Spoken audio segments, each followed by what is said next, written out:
முன்பே சசிகலா அவர்கள் ஆரம்பிச்சிருந்தாங்க இந்நேரம் கண்டிப்பா வந்து புரட்சி தலைவி ஜெயலலிதா அம்மையார் அவர்களுக்கு ஈக்குவலா வந்திருப்பாங்க அப்படின்ற மாதிரியான விஷயங்கள்லாம் வந்து நிறைய பேர் சொல்றாங்க. அவங்க முந்தையே ஆரம்பிச்சிருந்தா கூட அதுக்கான வாய்ப்புகள் கிடைத்திருக்காது அப்படிங்கிறதான் மக்களுடைய கருத்து. எடப்பாடி அவர்கள் ஒரு தெளிவான அரசியல்வாதியாக தமிழக மக்களுடன் பழகக்கூடிய ஒரு அரசியல்வாதியாக உருமாறி இருக்கும் போது புதிதாக கட்சி ஆரம்பிச்சு தொகுதிக்கு ஒரு 1000 ஓட்டு வாங்கினாலும் சரி, 500 ஓட்டு வாங்கினாலும் சரி, 100 ஓட்டு வாங்கினாலும் சரி, அது முழுக்க முழுக்க அதிமுகவிற்கும் புரட்சித் தலைவர் எம்ஜிஆர் அவர்களுக்கும் புரட்சித் தலைவர் ஜெயலலிதா அவர்களுக்கும் துரோகம் செய்வதை தான் இப்போ இவங்க இதை பண்றது தேர்தலுக்காகவும் திமுகவிடம் கையூட்டு பெறுவதற்காக அதிமுக ஆட்சி வரக்கூடாது என்பதற்காக செயல்படுகிறார்களோ என்கின்ற சந்தேகத்தை இப்போ அந்த தேர்தலில் செல்லாத ஓட்டுலாம் இருக்கும். யாருமே தெரியாது. அவர் 800 ஓட்டு வாங்கியிருப்பாரு, 700 ஓட்டு வாங்கியிருப்பாரு, 500 ஓட்டு வாங்கியிருப்பாரு. அந்த மாதிரியான ஒரு நிகழ்வு தான் சசிகலா அவர்களுக்கு நடக்குமே தவிர புரட்சித் தலைவர் எம்ஜிஆர் அவர்களால் உருவாக்கப்பட்ட ஜெயலலிதா அவர்களால் வளர்க்கப்பட்ட அதிமுகவுக்கு எதிரான ஒரு மனநிலையில் தேர்தலை சந்திக்கும் போது உண்மையான அதிமுக தொண்டர்களும் சசிகலா அவர்களை ஒரு பொருட்டாகவே எடுத்துக்கிட மாட்டாங்க. இப்போ டிடிவி இருக்காரு, அவருக்கு எடப்பாடி பழனிசாமி அவர்களிடமும் ஒரு முரண்பாடு. அப்போ அவர் ஒரு கட்சி ஆரம்பிக்கிறாரு, திமுக கூட கூட்டணி வைக்கல. இவர்கள் அந்த மாதிரி செஞ்சிருந்தால் அப்படின்னா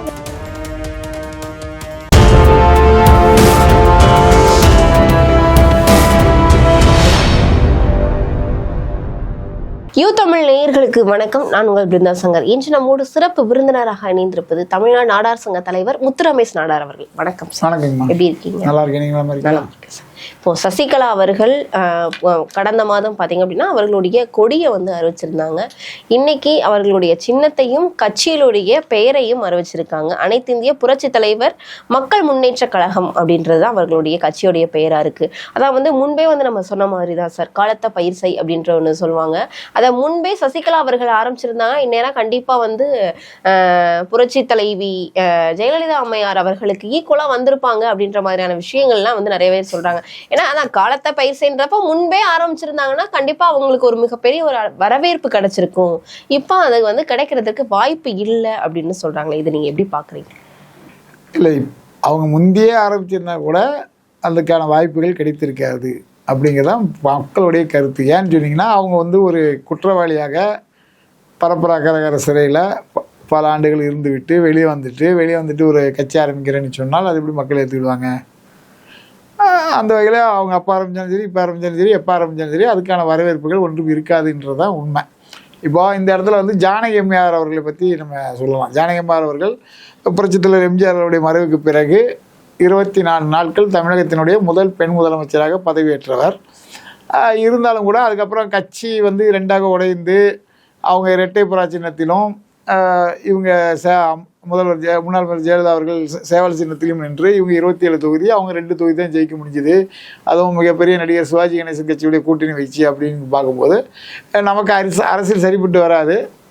அப்போது அரசியல் செய்வதற்கு தகுதியான ஆள், சரியான ஆள் புரட்சித் தலைவி அம்மா அவர்கள் தான். அந்த அடிப்படையில் அவங்கக்கிட்ட முழுமையாக ஒப்படைச்சிட்டு அவங்க வந்து அரசியலில் ஓய்வு பெற்றாங்க. இதுதான் ஒரு தெளிவான சிந்தனை உள்ள ஒருவர் அவங்க கணவர் ஆரம்பித்த கட்சி, அந்த கட்சியை காப்பாற்றுங்கிற எண்ணத்தில் அவங்க வந்து விட்டு கொடுத்தாங்க. அந்த மாதிரி தான் இன்றைக்கு வந்து இவங்க சசிகலா அம்மா அவர்கள் என்ன செஞ்சுருக்கணும், கட்சியை வந்து முழு அதிமுக புரட்சித் எம்ஜிஆர் அவர்களால் புரட்சித் ஜெயலலிதா அவர்களால் வளர்க்கப்பட்ட ஒரு கட்சி. அப்போ ஜெயலலிதா அவர்கள் கூட இவங்க கடந்த 30 ஆண்டுகளுக்கு மேலாக கூடியிருந்திருக்காங்க. அரசியலில் மிகப்பெரிய அளவுக்கு வளர்ச்சி அடைஞ்சிருக்காங்க, பொருளாதார ரீதியில் மிகப்பெரிய வளர்ச்சி அடைஞ்சிருக்காங்க.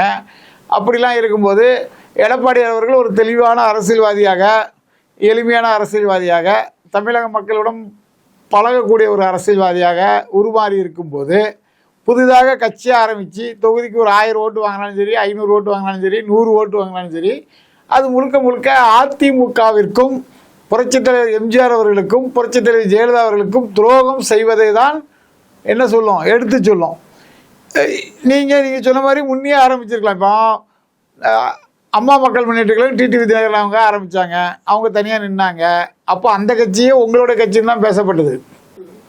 இப்போது ஒரே குடும்பத்தில் பாருங்கள், சசிகலா அவர்கள் ஒரு கட்சி, டிடிவி தினகரன் அவர்கள் ஒரு கட்சி, அந்த டைமில் பார்த்தீங்கன்னா ஒரு 2-3 கட்சி புதுசாக உருவாச்சு. திவாகரன் ஒரு கட்சி, அந்த கட்சி, இந்த கட்சி, எல்லாமே ஒரு குழப்பமான சூழல் இருந்துச்சு. இப்போ இவங்க இதை பண்ணுறது தேர்தலுக்காகவும் திமுகவிடம் ஏதாவது கையூட்டு பெறுவதற்காக, அதிமுக ஆட்சி வரக்கூடாது என்பதற்காக செயல்படுகிறார்களோ என்கின்ற சந்தேகத்தை உண்மையான அதிமுக தொண்டர்களுக்கும் பொதுமக்களுக்கும் ஏற்படுத்தியிருக்கிறது அப்படிங்கிறத நம்ம இதன் மூலம் நம்ம பார்க்கக்கூடிய ஒரு விஷயமா இருக்கு. நீங்க இந்த குற்றச்சாட்டை சொல்றீங்க, ஆனா வந்து பாத்தீங்கன்னா உண்மையான அதிமுக தொண்டர்கள் வந்து கண்டிப்பா சசிகலா அவர்களை வந்து தேர்ந்தெடுக்கிறதுக்கு அதிக அளவு வாய்ப்பு இருக்கு. இப்ப அந்த சின்னமும் வந்து மக்கள் மத்தியில மிகப்பெரிய அளவுல இடம்பெறும், தென்னமரம் சின்னமும் வந்து இடம்பெறும் அப்படின்ற மாதிரியான விஷயங்களை வந்து சொல்றாங்களே சார். புரட்சித் தலைவி ஜெயலலிதா அவருடைய சின்னம் என்ன? ரெட்டலை. புரட்சித் தலைவர் ஜெயலலிதா எம்ஜிஆர் அவருடைய சின்னம் என்ன? ரெட்டலை. புரட்சித் தலைவர்கள் தனியாக அணி நிற்கும் போது அவங்களுக்கு கொடுக்கப்பட்ட சின்னம் சேவல். சேவல் சின்னம் யாருக்காவது தெரியுமா இன்றைக்கி இருக்கவங்களுக்கு? அப்போது ரெட்டலை தான் அதிமுக, அதிமுக தான் ரெட்டலை. எம்ஜிஆர் தான் அதிமுக, அதிமுக தான் எம்ஜிஆர். ஜெயலலிதா தான் அதிமுக, அதிமுக தான் ஜெயலலிதா. அந்த வகையில் இன்றைக்கி எடப்பாடியார் தான் அதிமுக, அதிமுக தான் எடப்பாடியார், ரெட்டலை தான் எடப்பாடியார். இப்படி பார்க்கும்போது மக்கள் அவங்கள தான் பார்ப்பாங்களே தவிர எம்ஜிஆர் பேரில் கட்சி ஆரம்பித்தவங்களும் நிறைய பேர் உண்டு. நீங்கள் பார்த்துருப்பீங்க, என்னென்னமோ கட்சியெல்லாம் சொல்கிறாங்க. இப்போ திடீர்னு பார்த்தா பண்ருட்டி ராமச்சந்திரன் ஒரு கட்சி ஆரம்பித்தார். இப்படி பல கட்சிகள் உருவாகும் போது குறிப்பாக லட்சுமேடு அமைப்புகள் போன்று தான் பார்க்கப்படுமே தவிர, இப்போ அந்த தேர்தலில் செல்லாத ஓட்டுலாம் இருக்கும். யாருன்னே தெரியாது. அவர் 800 சில்லற ஓட்டு வாங்கியிருப்பார், 700 சில்லற ஓட்டு வாங்கியிருப்பார், 500 சில்லற ஓட்டு வாங்கியிருப்பார். அந்த மாதிரியான ஒரு நிகழ்வு தான் சசிகலா அவர்களுக்கு நடக்குமே தவிர, மற்றபடிக்கு உண்மையான அதிமுக தொண்டர்கள் இவங்களை ஆதரிப்பாங்கன்னா 100% ஆதரிக்கிறதுக்கான வாய்ப்புகள் இல்லை சார். 100% ஆதரிக்க வாய்ப்பு இல்லைனாலும் ஒரு குறிப்பிட்ட சதவீதம். 100%நாலே முடிஞ்சு போச்சு. சதவீதனாலே 100 தானே. நான் தான் சொல்றேன்ல, செல்லாத ஓட்டுகள் ஒரு இருக்கும்ல, ஒண்ணுமே கிடையாது. நான் தான் என்ன சொன்னேன் உங்களுக்கு, இந்த வயசானவர்கள், கண்ணு தெரியாத மக்கள், கைகால் ஆடுறவங்க, விவரம் தெரியாதவங்க சின்னத்தை மாற்றி குத்துவாங்களோ அந்த மாதிரி குத்தி ஏதோ ஒரு 500 ஓட்டு 600 ஓட்டு விழுந்தாலே தவிர அது யாருக்கு வேணாலும் விழும். பேர் தெரியாத, முகவரி தெரியாத, விளம்பரப்படுத்தாத சுயாட்சி வேட்பாளர்கள் யார் நின்றாலும் அவர் மனைவியே அவர் ஓட்டு போட்டிருக்க மாட்டாங்கன்னா அவர் 750 ஓட்டு வாங்கியிருப்பார். அந்த மாதிரி தான் உரிமையை தவிர மற்றபடிக்கு இவங்களை நம்பி யாரும் ஓட்டு போடுவாங்க, எம்ஜிஆர் தொண்டர்கள் ஓட்டு போடுவாங்க, ஜெயலலிதா தொண்டர்கள் ஓட்டு போடலாம் போட மாட்டாங்க. உண்மையான தொண்டர்கள் எப்படி போடுவாங்க? நீங்கள் திமுகவுக்கு மறைமுகமான ஆதரவு தெரிவிப்பது போல, அதிமுகவுடைய வெற்றி வாய்ப்பை தடுத்து நிறுத்துவது போல, புரட்சித் தலைவர் எம்ஜிஆர் அவர்களால் உருவாக்கப்பட்ட, ஜெயலலிதா அவர்களால் வளர்க்கப்பட்ட அதிமுகவுக்கு எதிரான ஒரு மனநிலையில் தேர்தலை சந்திக்கும் போது உண்மையான அதிமுக தொண்டர்களும் புரட்சித் தலைவர் தொண்டர்களும் புரட்சித் தலைவி தொண்டர்களும் யாரையுமே சசிகலா அவர்களே ஒரு பொருட்டாகவே எடுத்துக்கிட மாட்டாங்க. அப்படிங்கிறதான நிதர்சனமான உண்மையாக இருக்கும். கண்டிப்பா சார். இப்போ பாத்தீங்க அப்படின்னா இந்த கூட்டணி பேச்சுவார்த்தை அப்படின்றது சசிகலா அவர்கள் நடத்திட்டு இருக்காங்க அப்படின்னு சொல்றாங்க. அது தாவேகாவுடன், விஜய் அவர்களுடன் கூட்டணி பேச்சுவார்த்தை நடத்துறதா வந்து சொல்றாங்க. இன்னொரு புறம் ஒரு சிலரும் சொல்றாங்க வந்து ஒருவேளை என்டிஏ கூட்டணிக்குள்ள பாஜகவுடன் கூட்டணி பேச்சுவார்த்தை நடத்துறதற்கு கூட வாய்ப்பு இருக்கு அப்படின்ற மாதிரியான விஷயங்கள் எல்லாம் சொல்றாங்களே, இதுல எது உண்மை? ஒருவேளை விஜய் அவர்களோட சேர்ந்துதான் இவர்களுடைய பயணம் எந்த மாதிரி இருக்கும்? எது எப்படி இருந்தாலும் அவர்கள் ஒரு என்ன சொல்கிறது, இப்போ செல்வாக்கான பணபலம் உள்ள ஒரு ஆளுமை, பணபலம் உள்ள ஒரு நபர், தமிழ்நாடு முழுவதும் அறியப்பட்ட ஒரு முகம். அந்த அடிப்படையில் அவர் யார் கூட சேரலாலும் சேர்ந்துக்கலாம். அது அவங்களுடைய தனிப்பட்ட விஷயம். அவங்களுக்குன்னு ஒரு கூட்டத்தை புதுசாக தான் உருவாக்கணும். அதிமுக தொண்டர்கள் யாரும் அங்கே போக மாட்டாங்க. அவங்களுடைய சாதி அமைப்புகள், சாதி பின்னணியில் அவங்க ஜாதி சேர்ந்த, அவங்க கல்லர் சமுதாயம்னா கல்லர் சமுதாயத்தை சேர்ந்த ஒரு சில பேர் அவங்களை ஆதரிக்கிறதுக்கான வாய்ப்புகள் இருக்குது. மற்றபடிக்கு யாரும் ஆதரிப்பாங்களா அப்படின்னா இருக்காது.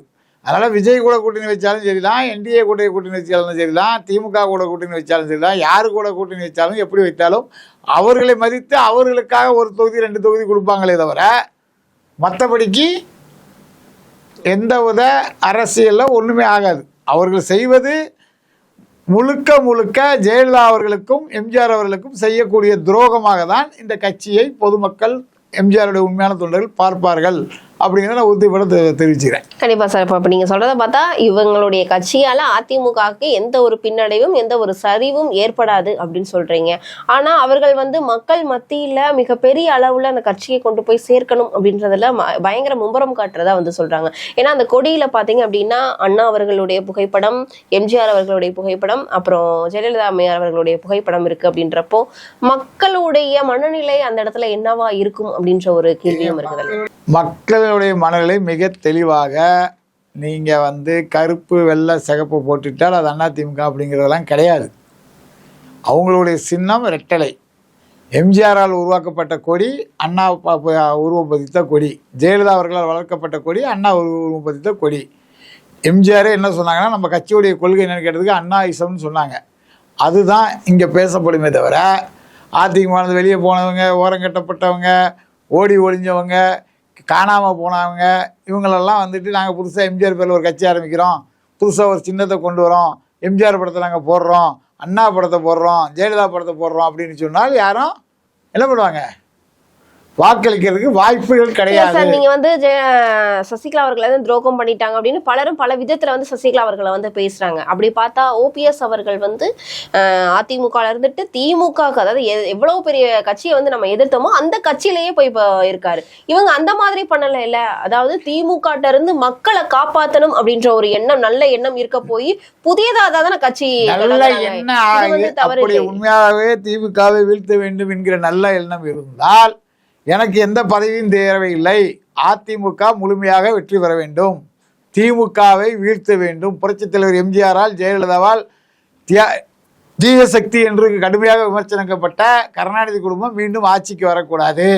அப்படி என்றால் நான் வந்து எடப்பாடியாரை ஆதரிக்கிறேன் என்று தான் சொல்ல வேண்டுமே தவிர, எடப்பாடியாருக்கு விடக்கூடிய 50% ஓட்டுல 1/2%மோ 1% பிரிக்கணும்னு நினைச்சு அவங்க அரசியல் பண்ணா அது முழுக்க முழுக்க அதிமுக யாரு வேணாலும் கட்சி ஆரம்பிக்கலாம். அது தப்பு கிடையாது. நான் சொல்லிட்டேன்ல, அது வந்து பிரச்சனையே கிடையாது. யாரு வேணாலும் கட்சி ஆரம்பிக்கலாம், என்ன வேணாலும் பண்ணலாம், அது வேற விஷயம். நீங்க வந்து நாங்கள் திமுக வீழ்த்துறதுக்கு தான் கட்சி ஆரம்பிக்கிறது சொல்றது ஏற்றுக்கொள்ள முடியாது, மக்களால் ஏற்றுக்கொள்ள முடியாது. மக்கள் நிச்சயம் ஏற்றுக்கொள்ள மாட்டார்கள், அதற்கான வாய்ப்புகள் இல்லை.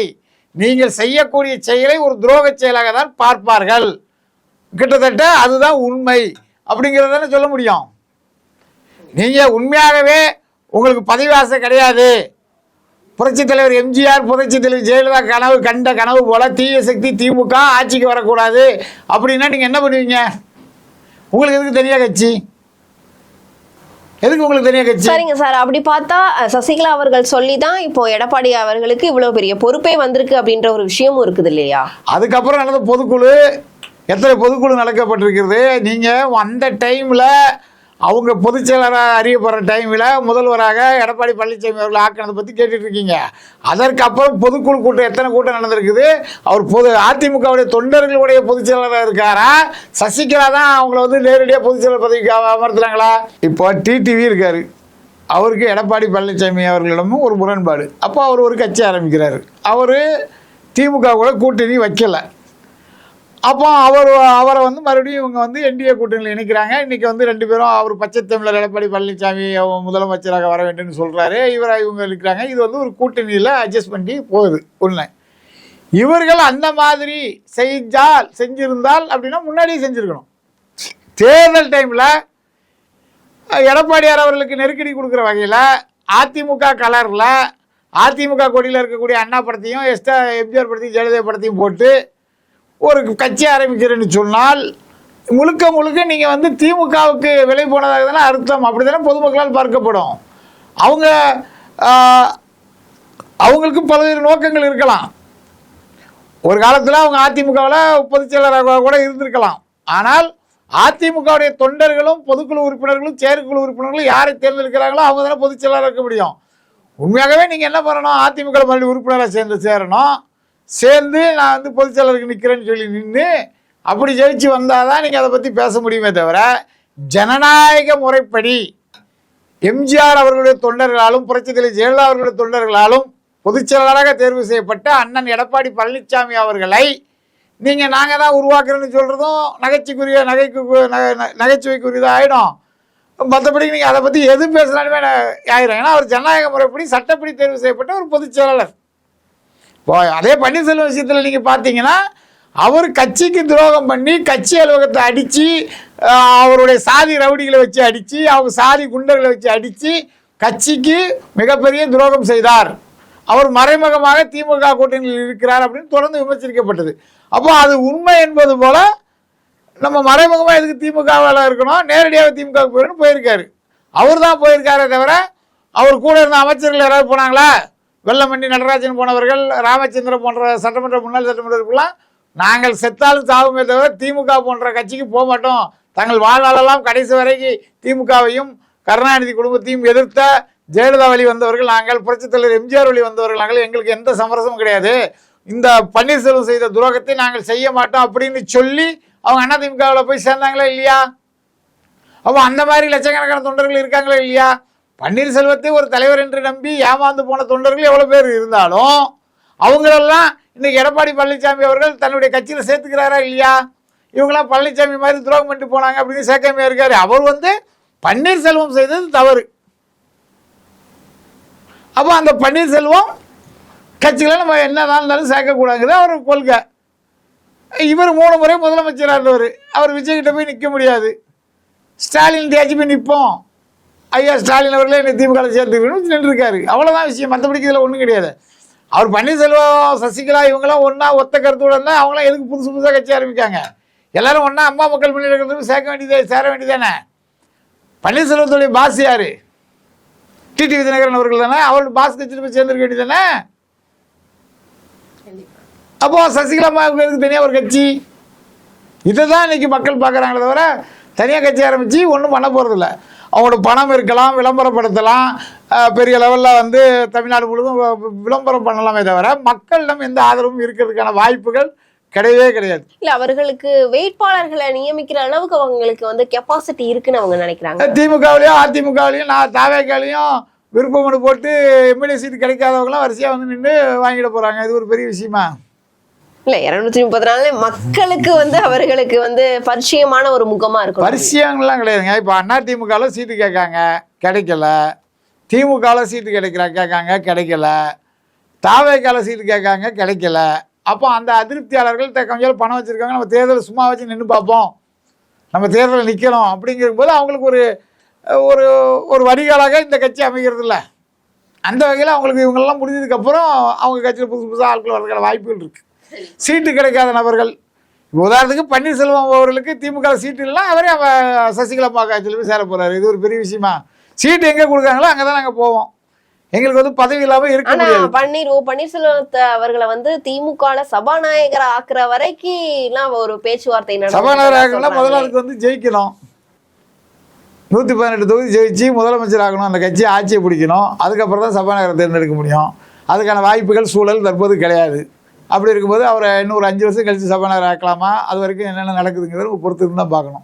கண்டிப்பா சார். கண்டிப்பா சசிகலா அவர்களுடைய இந்த அரசியல் பயணம்ன்றது மிகப்பெரிய அளவுல மக்கள் மத்தியில எடுபடாது அப்படின்னு சொல்லிட்டு மாதிரியான விஷயங்களை நீங்க சொல்றீங்க.